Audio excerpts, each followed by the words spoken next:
নাম তার আমের, একেবারে যুবক মানুষ। আল্লাহর ঘরে হজ করার জন্য ওই লিবিয়ার যুবক সিরিয়া হয়ে সেরে যাবে, মক্কায় জেদ্দায় যাবে। নিয়ত তার সহিহ, হজের জন্য যত প্রসেসিং আছে সব কিছু সে করে ফেলেছে। নির্ধারিত 3 তারিখ হয়ে গেছে। আরে ওই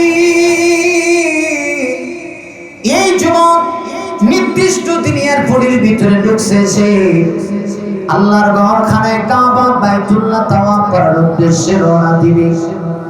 হজের একটা গ্রুপ আছে, গ্রুপ সহ সে প্রবেশ করেছে। সবার প্রসেসিং শেষ হয়ে গেছে, কিন্তু তার পাসপোর্টের নাম নিয়ে একটা জটিলতা আছে। এই জটিলতার কারণে এয়ারপোর্ট কর্তৃপক্ষ, বিমান কর্তৃপক্ষ তাকে বলছে এটা আগে সমাধান করেন, তারপরে আপনি বিমানে উঠবেন, বিমানে চলে আপনি সৌদি যাবেন।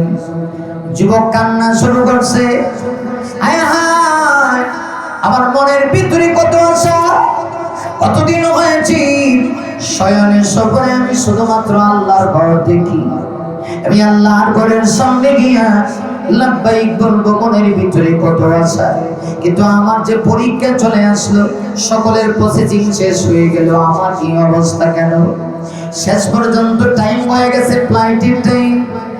আমি ওই যুবক তাকায় দেখি সকল হাজিরা তার গ্রুপে বিমানের ভিতরে ঢুকে গেছি।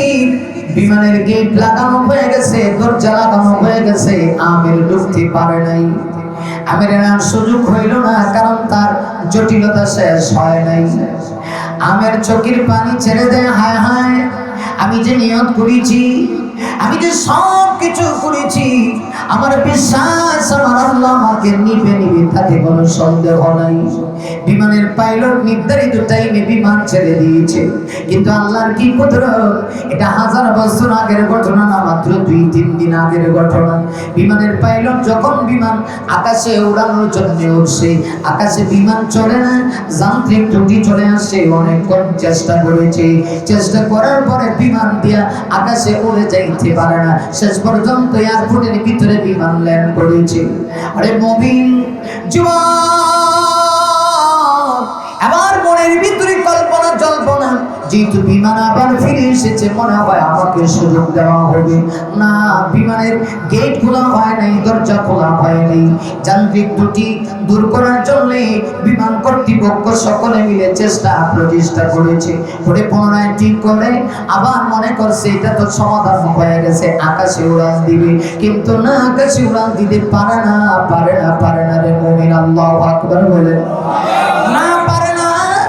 বিমান চলে না, সামনের দিকে বিমান আর যায় না। দ্বিতীয়বার আবার পাইলট সাহেব বিমান আবার এয়ারপোর্টে ল্যান্ড করেছে।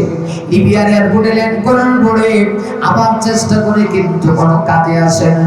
তখন বিমানের ফ্লাইট পাইলট বুঝতে পেরেছি ওই যে যুবক আমিরকে রেখে এসেছি, যতক্ষণ পর্যন্ত যুবক আমিরকে বিমানের ভিতরে উঠানো না হবে বিমান চলবে না। কারণ আমির বড় আল্লাহর ওলি, এই যুগের আল্লাহর ওলি বলা যায়। ওই যে আগের যুগের আব্দুল্লাহ বিন তামের আর বর্তমান যুগের আমির, আমার মনে হয় তার ভিতরে কোনো পার্থক্য নাই।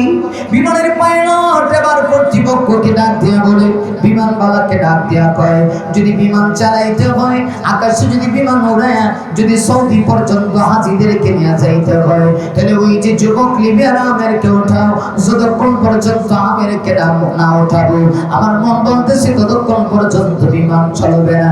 আসলে আমাদের কোনো সমস্যা নাই, সমস্যা একটাই, আমরা আল্লাহর মেহমানকে রেখে বিমান ছেড়ে দিয়েছি।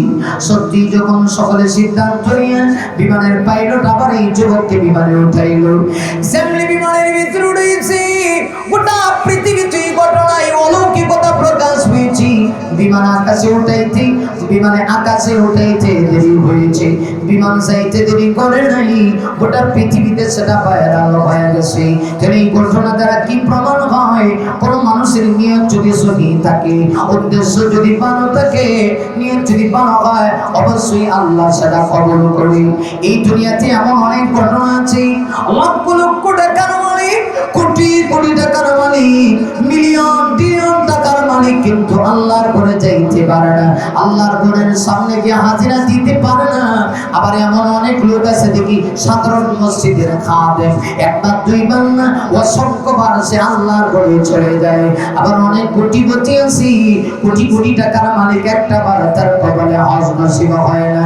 তাহলে আমি বলতে চাই কথা, এই বছর যারা হজে যাওয়ার জন্য রওনা হয়েছে, ইতিমধ্যে অনেকেই চলে গিয়েছে, আবার অনেকেই এখনো রাস্তায় আছে।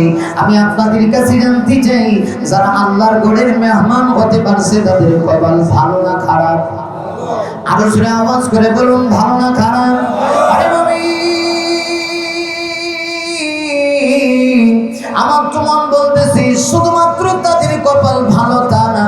আজকে আমরা যারা এখানে এসেছি, আমি যদি আল্লাহর কাছে দোয়া করি, আজকের এই মাহফিলে বসে আল্লাহ দোয়া কবুল করতে পারে। আল্লাহর কাছে দোয়া করো, আল্লাহ তুমি তাদেরকে তোমার ঘরের মেহমান বানায় নিয়েছো, তোমার ওয়ালিদের কাতারে আমাদেরকে শামিল করে দিও, তুমি আমাদেরকে তোমার ঘরের মেহমান বানায়ো। আল্লাহ চাইলে আমাদেরকেও বানাইতে পারে। তাহলে এই মাসটা বড় দামি, কারণ এই মাসেই হাজিরা আল্লাহর ঘর হজ করার জন্য যাচ্ছি। আবার সামনে আসতেছে কোরবানি। কোরবানি একটা গুরুত্বপূর্ণ আল্লাহর দেওয়া বিধান, একটা ওয়াজিব বিধান। এই দুইটা বিষয় এই মাসে সংগঠিত হয়েছে। তিনি এই মাসটা বড় দামি, এই সময়টা বড় দামি। আমরা যারা এসেছি নিঃসন্দেহে বলতে পারি আমরাও দামি, তাতে কোনো সন্দেহ নাই, ঠিক কিনা? আমরা যারা এসেছি নিঃসন্দেহে আমরা এই কথা বলতে পারি আমরাও দামি, তাতে কোনো সন্দেহ